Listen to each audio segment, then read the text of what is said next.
নমস্কার বন্ধুরা, কেমন আছেন?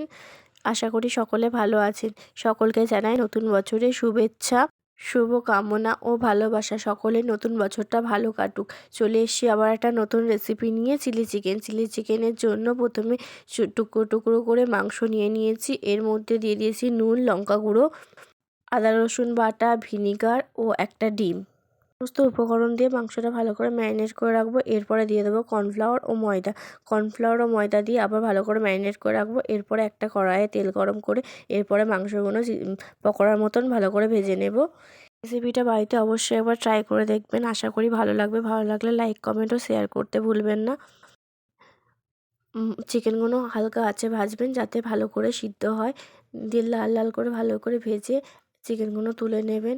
এইভাবে সমস্ত চিকেনগুলো ভেজে নেবেন। চিকেনগুলো ভেজে তুলে নিয়েছি। তেলে দিয়ে দেবো রসুন কুচি, আদা কুচি, লঙ্কা কুচি দিয়ে একটু ভেজে নেব। ভেজে নিয়ে দিয়ে দেবো পেঁয়াজ ও ক্যাপসিকাম। পেঁয়াজ ও ক্যাপসিকাম দিয়ে খুব বেশি ভাজবো না, হালকা করে ভেজে নেব। আর ওইদিকে একটা ব্যাটার তৈরি করে নেবো সোয়া সস ও টমেটো সস। সোয়া সস ও টমেটো সস মিশ্রণটি পেঁয়াজ ও ক্যাপসিকামের মধ্যে দিয়ে ভালো করে আর সামান্য জল ও লবণ দিয়ে ভালো করে মিশিয়ে নেব। এরপর দিয়ে দেবো আগে থেকে ভেজে রাখা চিকেনগুলো, দিয়ে ভালো করে নেড়ে চেড়ে নেব। তৈরি করে নেবো একটা বাটিতে কর্নফ্লাওয়ার ও জল দিয়ে একটা মিশ্রণ।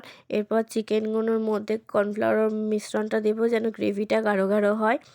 পেঁয়াজ পাতা ও চিনি দিয়ে ভালো করে নেড়ে চেড়ে নামিয়ে নিলেই আজকের রেসিপি চিলি চিকেন। রেসিপিটা ভালো লাগলে অবশ্যই লাইক, কমেন্ট, শেয়ার করবেন এবং সাবস্ক্রাইব করতে ভুলবেন না। নতুন বছরটা আপনাদের সকলে ভালো কাটুক।